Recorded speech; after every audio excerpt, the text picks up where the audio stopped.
Alam mo, anak, okay lang malungkot. Hindi mo kailangang maging matatag araw-araw.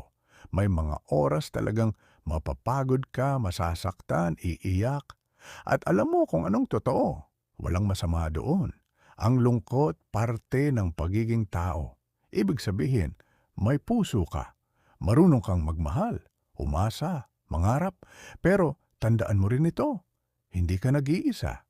May mga taong nagmamalasakit. May mga araw pang darating na mas magaan, mas maliwanag. Kaya kung malungkot ka ngayon, yakapin mo yan. Damhin mo. Pero huwag kang manatili diyan dahil kahit dahan-dahan, makakaahon ka rin.